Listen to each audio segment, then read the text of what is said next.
TV. Time and temperature brought to you by Planet Fitness. Weather headlines on News Channel 6 brought to you by Hickson Roofing. We've got a split weekend ahead with a dry start followed by stormy end. I'll have your forecast coming up. Right now on News Channel 6 at 4, an investigation is underway after a local American Legion post discovers $20,000 missing from their bank account. We have the details. Plus, Aiken County breaks ground on a project leaders say will improve traffic at a busy intersection. We'll take you there. And a special project at Augusta University, what these clotheslines are for and whose stories the t-shirts tell. Your News at 4 starts now. Live from Television Park, this is WJBF News Channel 6 at 4.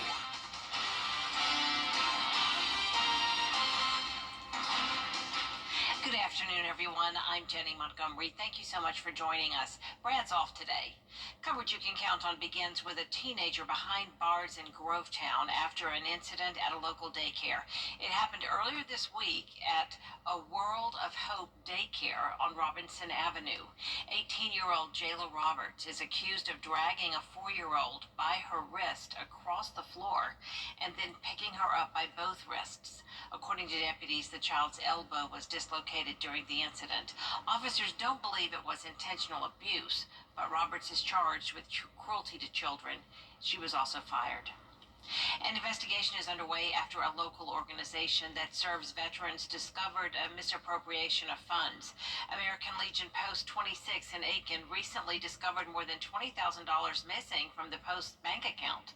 Financial officer David Savage eventually told Post leaders he was responsible. They removed his access to funds and the premises and filed a report with the sheriff's office. The Post commander says they're now questioning whether they can support programs like American Legion Baseball. And it's one of our larger expenses each year. We're in discussions now on whether or not we're even going to be able to do that. Boys State is a great program that's also a fairly large expense. We send them in Anderson.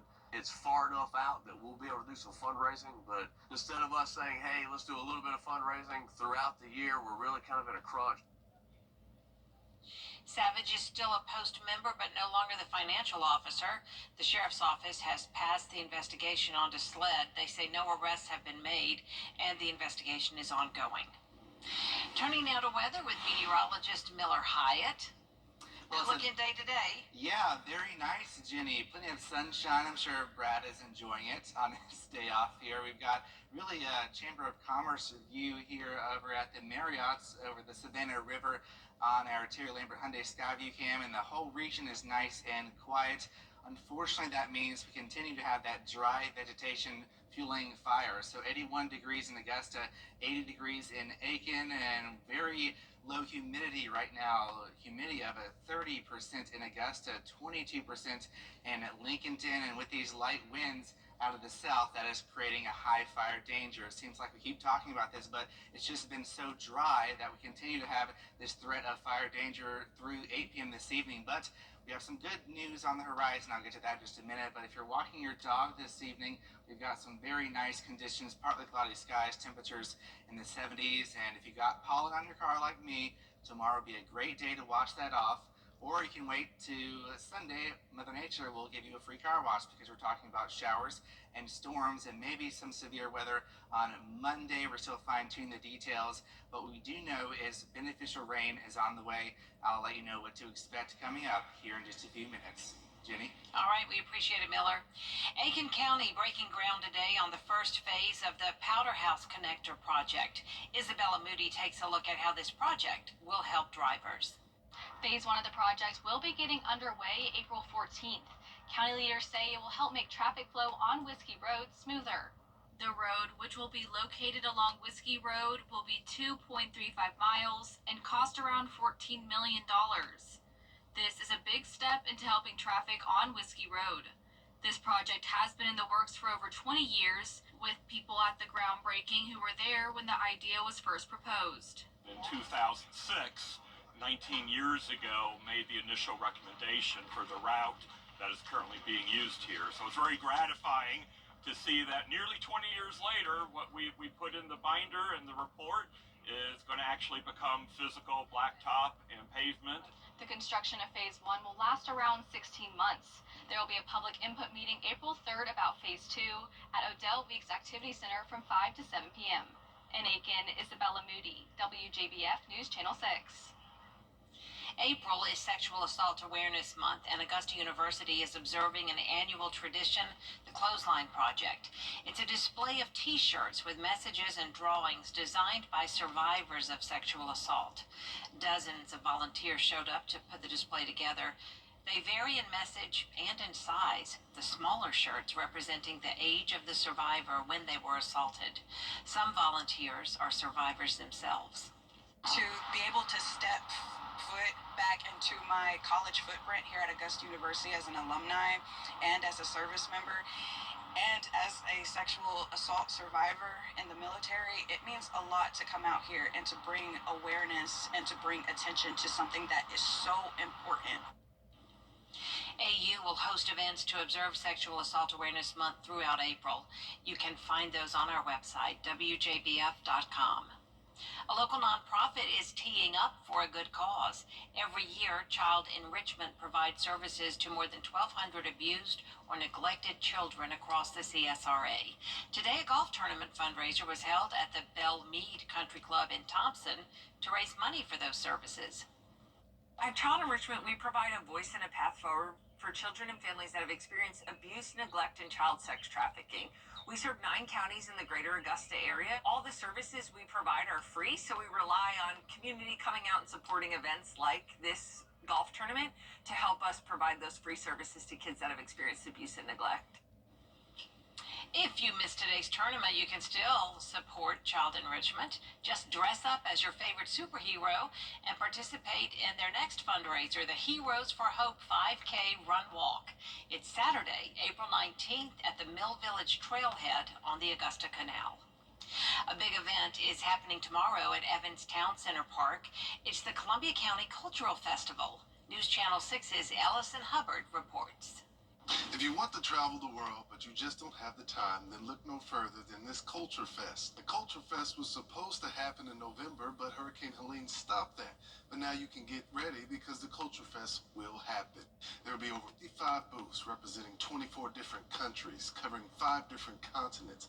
14 different cultures will have authentic food, entertainment on 3 different stages, kid zones, and more. Each booth can span from fashion, art, and crafts, and more. A lot of different cultures have like an information booth that can tell you a little bit about their culture, or maybe they've got like a fashion that they want to show you, or different information. So it's a lot to learn. I think we're all learned a little bit from this, and everybody, it's a good learning experience. So it's a family-friendly event for everybody to come out to. Once you arrive, you will get a passport, not the one you have now, just their Cultural Fest passport. You will get a stamp at each booth you attend to win a prize at the end. The program and events manager tells me why they decided to combine all the cultures for this one festival. We do a lot of individual rentals for different cultures. Maybe it's South Pacific Festival, maybe it's an African festival. And we saw there was a lot of different individual groups that were doing their own individual festivals. So we thought, why don't we bring everybody together for one big festival? And so we contacted a lot of those groups that have used the park individually, and a lot of them will be here represented, plus some additional ones that we've added. The programs and events manager says each booth will have something different to see. No doubt that empty lawn and the pavilion will be packed with people tomorrow. The Culture Fest is from 3 to 7 p.m. at Evans Town Center Park, and it's free to get in. A local real estate agent is taking applications for a $10,000 college scholarship. Venus Morris Griffin is Brad's guest on the next edition of the Means Report. Her foundation is awarding the scholarship to a child who has a parent behind bars. Griffin grew up having loved ones who were in prison, and later in life, her husband was incarcerated. So this scholarship comes from a deeply personal place. So let me start by saying that I made a pact with God, and I promised God that if He got me and my 6 children through the darkest times in our life, that I would use my story and my platform to help other children have a voice and to know that they can get through it. And so I'm here to do that today. We'll tell you how to apply for the scholarship, and we will get an update on the real estate market Monday afternoon at 12:30 on the Means Report. Each month, News Channel 6 honors an African American who is making strides in their field with the Mary L. Jones Black Affirmation Award. Carlton T. Clay introduces us to an artist who is creating historical Augusta art. If you are driving on Lady Walker Boulevard and you just so happen to see a huge mural with images that include James Brown, Marian Anderson, and Jesse Norman, Darren Cartwright is the creative mastermind behind it all. And he says this particular project has been a lesson in Augusta history. Once I learned about these figures before actually completing or working on the mural, I started to have that feeling of, these people were bigger than life. It really came together in the art style, the way that I stacked them in the composition that played a part, the colors, the golden colors, the bright blue sky, because that's how it made me feel hopeful. To watch the entire interview or to place a nomination, visit our website, WJBF.com, and click on Celebrating Black Excellence 365 under the Community tab. I'm Carlton T. Clay with WJBF News Channel 6. NASCAR is back in action tomorrow. We'll have the details coming up. The new drought monitor is out, and unfortunately, we are now looking at a severe drought in portions of the area, but Mother Nature has some rain in store as we go into April. I'll have the details coming up.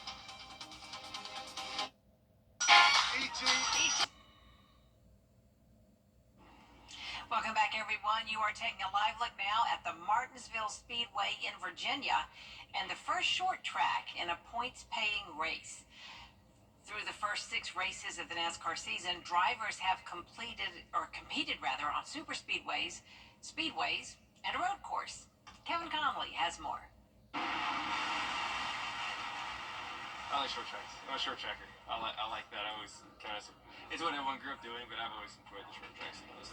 We'll have to check back with the champ, Joey Logano, after 400 laps in the Cookout 400 at the Martinsville Speedway. This half-mile piece of NASCAR history is a challenge.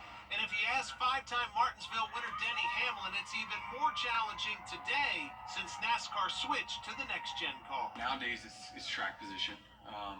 Certainly the cars are so close in speed compared to what they used to be. The disparity between the first and the last place car, it was, say this much in year 1 of next gen, and it's just everyone's the same. And so you put that on a short track, it just makes passing really, really, really difficult. The Martinsville Speedway goes back to the very first year of NASCAR, and it remains such an important stop.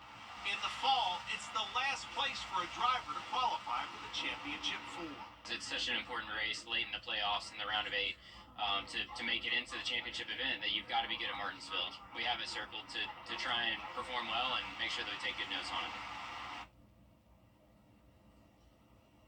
Our live coverage from the Martinsville Speedway begins tomorrow afternoon at 4:30 on the CW6. Don't go away. Miller's up next with your full forecast. Weather headlines on WJBF News Channel 6. Brought to you by Hickson Roofing. If your roof needs fixing, call Mr. Hickson. And on the card, every day, ordinary people in the CSRA do extraordinary things to serve our community. Each month, News Channel 6 recognizes these outstanding volunteers with the Giving Your Best Award. Do you know an everyday hero who goes the extra mile to help others? Nominate them for the Giving Your Best Award by visiting WJBF.com and filling out the entry form. Sponsored by Science Co., Piedmont Augusta, Security Federal Bank, and News Channel 6. To get the weather, you need to see the whole picture. That's why Live Fiber 6 gives you the Skyview network. Get a live view of traffic and weather from all over the CSRA. Available online 24 hours a day at WJBF.com and the free Live Fiber 6 mobile app. The WJBF Live Fiber 6 Skyview network. Powered by Terry Lambert Hyundai. Low prices, big selection, and committed to quality customer service.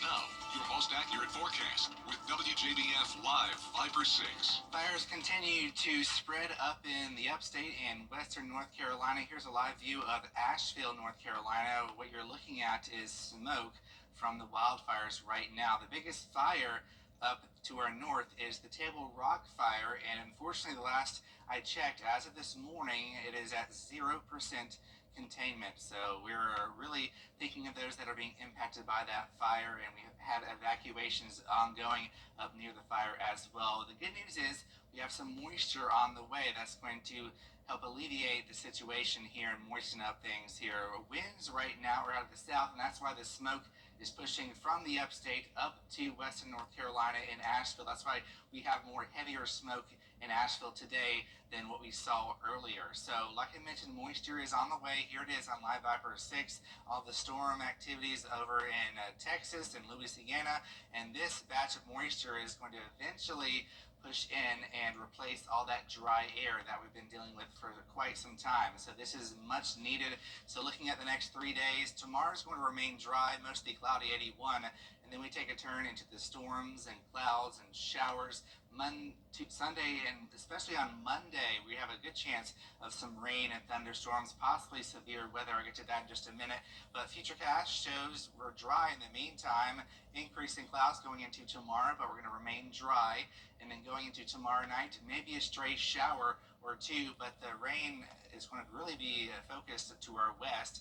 And then going into Sunday, that's when we'll have to watch for some storms to pop up.